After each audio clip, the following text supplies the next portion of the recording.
Good morning to you, Your Majesty. Good morning, Margaret. Social distancing is next to impossible for refugees. How do you plan to limit the spread?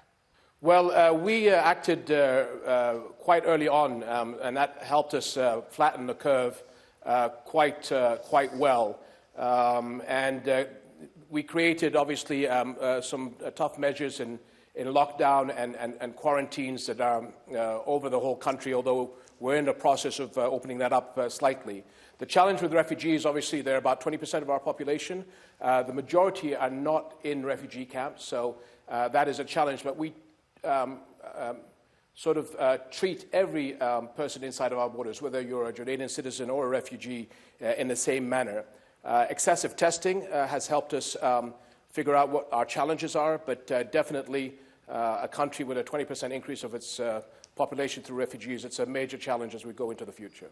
So given that not all refugees live in camps, what kind of sense do you have of the degree to which the virus has penetrated that community? Well, again, we do random and targeted testing throughout the whole country.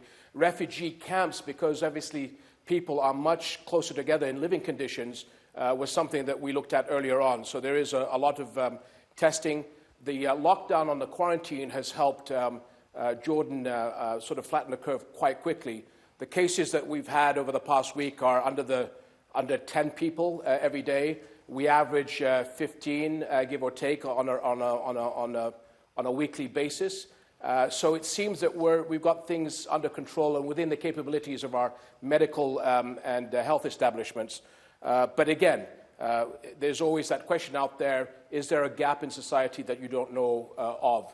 And so, again, testing at a massive scale is how we're relying on hopefully getting the right figures. This pandemic is global, and the UN has called for a global response. But frankly, Europe is struggling with this virus. The United States is. The U.S. president just cut funding, or froze it at least, to the World Health Organization. Who do you see actually leading a global response? Well, I think this is a challenge that took everybody by surprise by the impact and the magnitude of this pandemic.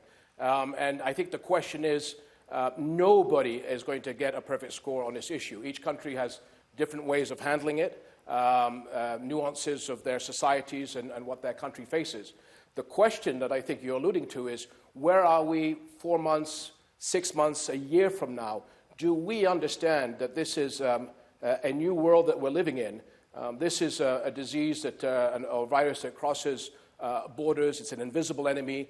It'll target developed countries, undeveloped countries, whatever your religion, creed, color, or race. Unless we work together, we will not be able to overcome this in the way that we need to. So our enemies of yesterday, or those that were not friendly countries yesterday, whether we like it or not, are our partners today. And I think the quicker we as leaders and politicians figure that out, the quicker we can bring this under control, because it's not just COVID-19 that we're worried about, is what does it bring for us on the world in 2021, 22, 23? Are we going to be prepared for the next wave of this? And that can only happen if we reach out to each other. Well, the IMF has said that if countries don't handle this right, that the virus could destabilize countries, in particular because of the economic strain. Are you worried about instability in Jordan? Are you worried that this could be exploited by extremist groups? Well, I think all over the world, extremist groups and the usual suspects will obviously try and take advantage of that. We, as a country that have come out of the regional shocks of wars with the massive surge of refugees that we've had, plus being a poor country on a very strict program with the IMF in trying to get the economy back and running, obviously this is a major concern. Having said that, we have seen areas of our society where actually we can be supporters for the region, but it's, I think, a challenge that all countries are facing of whether or not we get the economics right. So here's the risk. I mean, obviously, we are now slowly, gradually opening up, understanding that it could really move us back a couple of paces. But I think with this type of challenge, we've got to be very light on our feet. So mistakes, I keep saying, that are made yesterday, as long as we get them right today, and keep our institutions and our people flexible enough to be able to take on the challenges that we may not have foreseen tomorrow. Have you spoken to the president of China or asked him for help? No, I have not. I have been in touch with leaders around the world. At the beginning, Sheikh Mohammed bin Zayed, the leader and my dear friend in the United Arab Emirates, he got in touch with me and asked what could he do to help. And again, we had a problem with test kits. Jack Ma of Alibaba gave us 100,000 test kits that almost tripled our capability overnight. Many individuals and countries have helped us, as we have in turn been helping them. And this is, I think, the flavor I hope that people will get. I mean, to be really honest, Mother Nature gave us a big kick up the backside. And are we smart enough as a race and as a people to understand that we've got to get it right?